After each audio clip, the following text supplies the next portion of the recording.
အားလုံးပဲမင်္ဂလာပါတည်င်းကောင်းကဘာကနေအရောက်ချင်းစီတိုင်းကိုမင်္ဂလာပါလို့နှုတ်ခွန်းဆက်တာဖြစ်ပါတယ်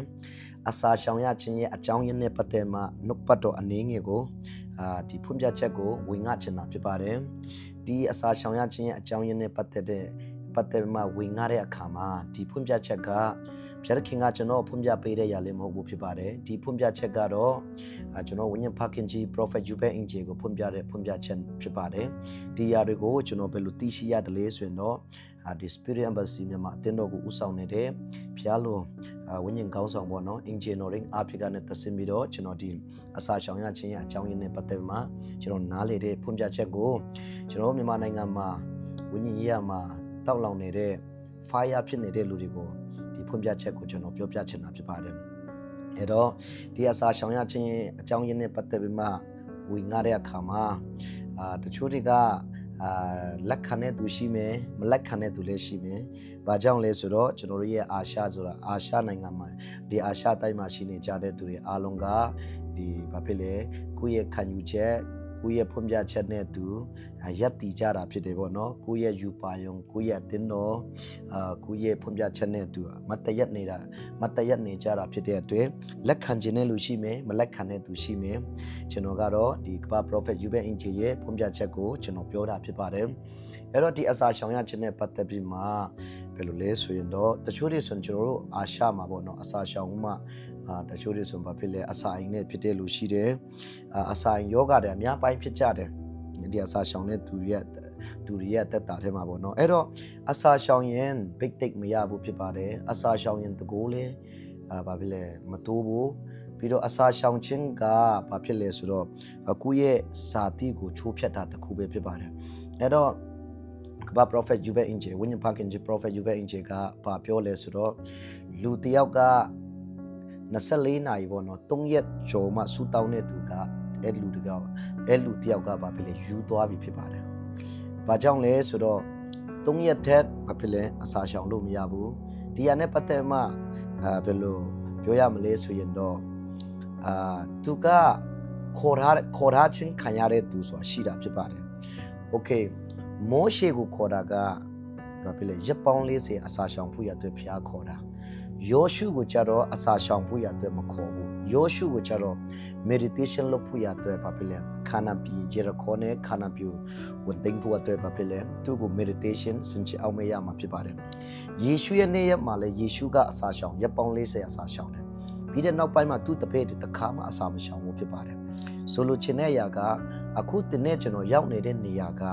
ဂျေဇုတော်အထင်းမှာရောက်နေတယ်မှန်တယ်ဂျေဇုတော်နဲ့ဂျေဇုတော်ကာလဆိုတာမတူဖြစ်ပါတယ်အခုတင်နဲ့ကျွန်တော်ရောက်နေတဲ့နေရာကဂျေဇုတော်ကာလအထင်းမှာရောက်နေရင်တင်ဒီဖွင့်ပြချက်ကိုတင်နားလေးမှာဖြစ်ပါတယ်အဲ့တော့ဝိညာဉ်ဖခင်ကြီး Prophet Jubel Inje ကပြောလဲဆိုတော့တင်းရဲ့အစာအိမ်ရဲ့ခွန်အားကိုတင်မထင်းနိုင်ရင်တင်းကိုတင်းရဲ့မာနရဲ့တကူကိုတင်မထင်းနိုင်ဘူးတဲ့ဆိုလိုချင်တဲ့အရာကကျွန်တော်ရဲ့သက်တာထဲမှာဇာတိကိုချိုးဖျက်ရမှာဖြစ်ပါတယ်အစာရှောင်နေဆိုတဲ့အရာကကျွန်တော်ရဲ့သက်တာထဲမှာဘာဖြစ်လဲဇာတိကိုချိုးဖျက်ဖို့ရတဲ့ဖြစ်ပါတယ်အဲ့တော့ကျွန်တော်တို့တော်တော်များများသိထားကြတဲ့ကျမ်းပိုက်ပေါ့နော်ရှမတ်တဲ့အခန်းကြီး19အခန်းငယ်21ပေါ့နော်တို့တော်လဲဆူတောင်းခြင်းအစာရှောင်ခြင်းမှတပါအဘေတို့တော်အဖြစ်သူအမျိုးတွေမထွက်တာမိန့်တော်မူအဲ့တော့အစာရှောင်လို့နတ်ဆူထွက်တာမဟုတ်ဘူးဖြစ်ပါတယ်โอเคဒီချမ်ပိုက်ကရှမတ်တဲ့အခန်းကြီး19အခန်းငယ်21ကဘယ်ဟာကိုဆိုလိုချင်တာလဲဆိုရင်တော့19ကိုဆိုလိုချင်တာဖြစ်ပါတယ်ယေရှုကယုံကြည်ခြင်းမရှိဖောက်ပြန်တဲ့အမျိုးဖြစ်နေတာဖြစ်တဲ့အတွက်ပြီးတော့နောက်တစ်ခုက20မှာတင်တို့တွေယုံကြည်ခြင်းမရှိတော့ကြောင်းမနှင်ထုတ်နိုင်ကြနတ်ဆုနှင်ထုတ်တာကအစာရှောင်ခြင်းနဲ့လည်းမဆိုင်ဘူးဆူတောင်းခြင်းနဲ့လည်းမဆိုင်ဘူးနတ်ဆုနှင်ထုတ်တာကယုံကြည်ခြင်းရှိဖို့ရတဲ့ပဲလူတာဖြစ်ပါတယ်တင်တို့တွေယုံကြည်ခြင်းမရှိတော့ကြောင်းမနှင်ထုတ်နိုင်ကြငါအမှန်ဆိုဒီကတင်တို့တွေမုံညင်စေခါများလောက်ယုံကြည်ခြင်းရှိလို့သူတောင်းကိုနေရာမှာရွှေလို့ရှူကြတော့နေရာမှာရွှေလိုက်မြည်ယုံကြည်ခြင်းရှိရင်တင်တို့မတတ်နိုင်တော့အမှုမရှိ Praise the Lord Hallelujah အဲ့တော့တချို့တို့တော်တော်များတိထားကြတဲ့အရာကပေါ့နော်ငါအစာရှောင်ရင်နတ်ဆိုးတွေအများကြီးထွက်မယ်ငါအစာရှောင်ရင်ဘုရားကြီးကြီးမအသုံးပြုမယ်အစာရှောင်ခြင်းကကျေးဇူးတော်ကာလမှာအစာရှောင်ရမလားရှောင်လို့ရပါတယ်ဘာအတွက်ရှောင်ရမလဲဆိုတော့ဘုရားပြောင်းလဲဖို့မဟုတ်မိမိကိုယ်ကိုပြောင်းလဲဖို့အတွက်ပဲအစာရှောင်ရမှာဖြစ်ပါတယ် ဖျားတခင်ကယနေ့မနေ့နောင်ကာလမှာပြောင်းလဲပဲနဲ့အစဉ်အမြဲရှိနေတဲ့ဘုရားဖြစ်ပါတယ်ဘယ်တော့မှမပြောင်းလဲပဲနဲ့ရှိနေတာဖြစ်ပါတယ်အစာရှောင်ဆုတောင်းခြင်းကမိမိကိုယ်ကိုပြောင်းလဲဖို့အတွက်ပဲဖြစ်ပါတယ်ဟာလေလုယာအဲ့တော့နောက်တစ်ခုမှကျတော့ဘာတွေ့ရမလဲဆိုရင်တော့ယေရှုရဲ့တပည့်နဲ့ယောဟန်ရဲ့တပည့်ကိုတွေ့ရတယ်အဲ့ဒါကျတော့ဖာရိရှဲရဲ့တပည့်ရှိတယ်ယောဟန်ရဲ့တပည့်ရှိတယ်ယေရှုရဲ့တပည့်ရှိတယ်အဲ့တော့မတူကြဘူးဖြစ်ပါတယ်ဘယ်လိုမတူကြဘူးလဲဆိုရင်တော့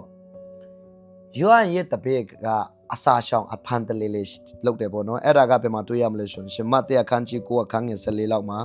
တွေ့ရမယ်ရှင်မဿဲအခန်းကြီး9အခန်းငယ်14ပေါ့နော်အခန်းငယ်14မှာတွေ့ရတယ်ပေါ့နော်ထိုအခါယောဟန်တပည့်တို့သည်အထံတော်တို့ချင်းကပ်၍အကျွန်ုပ်တို့၏ဖာရိရှဲတို့သည်တဲ့အဖန်တလေးလေးအစာရှောင်ကြတယ်ဖြစ်အဖေကြောင့်ကိုရောရဲ့တပည့်တို့သည်အစာမရှောင်ပဲနေကြပါတနည်းဟုလျှောက်ကြတယ်တဲ့အဲ့တော့ဒီမှာကဘာဖြစ်လဲဆိုယေရှုရဲ့တပည့်လုံးဝအစာရှောင်တာမတွေ့ရဘူးဖြစ်ပါတယ် Praise the Lord Hallelujah အဲ့တော့ဒီနေ့ကျွန်တော်ရဲ့တက်တာထဲမှာအစာရှောင်ခြင်းနဲ့ပဲအသက်ရှင်မှခမည်းသွားမြင်ဆိုရင်တော့ခမည်းအတွေ့ကျေးဇူးတော်ကအလကားဖြစ်နေတာဖြစ်ပါတယ်ခမည်းပေါ်မှာကျေးဇူးတော်ကလှုပ်ရှားလာဖို့ရအတွက်ကကျွန်တော်တို့ကကျေးဇူးကိုဆက်ဆံတဲ့သူတာလင်ကျေးဇူးတော်ကသူ့ပေါ်မှာလှုပ်ရှားတာဖြစ်ပါတယ် Hallelujah Praise the Lord အဲ့တော့အောက်မှာကအခန်းငယ်15မှာလည်းပြောထားတယ်ယေရှုကလည်းမင်္ဂလာဆောင်လူလင်နေမိမိအပေါင်းဖော်တို့နဲ့သူရှိစဉ်အခါသူတို့တွေစိတ်မတန်ကြီးထွားတတ်ကြသလိုမင်္ဂလာဆောင်လူလင်ကို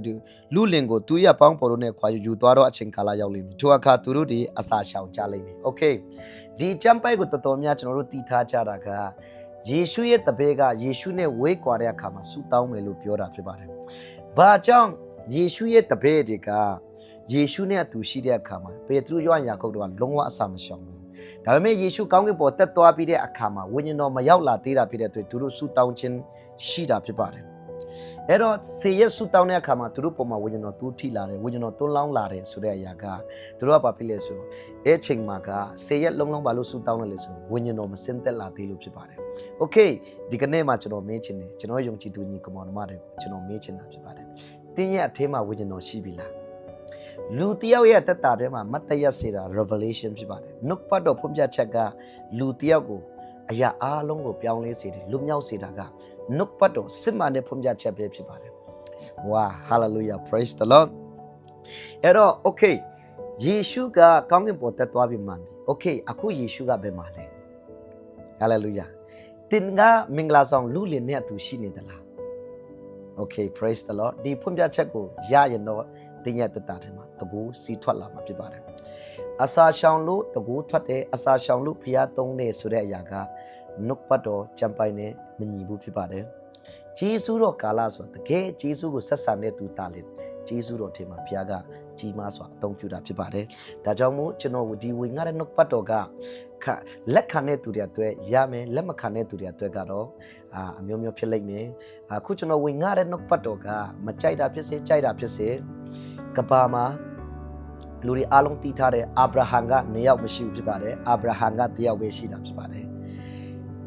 ယေရှုကနေရောက်မဟုတ်ဘူးတယောက်ပဲဖြစ်ပါတယ်ကဘာမှာ prophet ကနေရောက်၃ယောက်အများရှိနိုင်တယ် major လည်းနေရောက်၃ယောက်ရှိနိုင်တယ်ဒါပေမဲ့ senior major prophet ကဘယ်တော့မှနေရောက်မရှိဘူးတယောက်ပဲရှိတာဖြစ်ပါတယ်ကျွန်တော်ဝင်ငါတဲ့နှုတ်ပတ်တော်ကတော့သူရဲ့ revelation ကိုဝင်ငါနေတဲ့အကြောင်းရင်းကတော့ကျွန်တော်မြန်မာနိုင်ငံမှာရှိနေကြတဲ့ယုံကြည်သူညီကောင်မောင်နှမနဲ့ကျွန်တော်အာရှတိုင်းမှာရှိနေကြတဲ့ကျွန်တော်ယုံကြည်သူညီကောင်မောင်နှမတွေကိုဒီဖွင့်ပြချက်ကိုတကယ် revelation ကိုမိစေချင်တာဖြစ်ပါတယ်လူတယောက်ရဲ့အသက်တာကိုပြောင်းလဲစေတာက revelation ဖြစ်ပါတယ်နှုတ်ပတ်တော်ဖွင့်ပြချက်အားဖြင့်လူတယောက်ကိုပြောင်းလဲစေတာဖြစ်ပါတယ်အဲ့တော့ဒီအစာရှောင်ခြင်းနဲ့ပတ်သက်မှအများကြီးပြောစရာရှိပေမဲ့လည်းဒီအရာအနည်းငယ်နဲ့ပြောတဲ့အခါမှာတချို့ရဲ့သက်တာထဲမှာနားလည်မယ်လို့ယုံကြည်မျှော်လင့်တာဖြစ်ပါတယ်ရောက်ချင်းစီတိုင်းပေါ်မှာဖျားရှင်ကောင်းချီးပေးပါစေအားလုံးကိုကျေးဇူးတင်ပါတယ်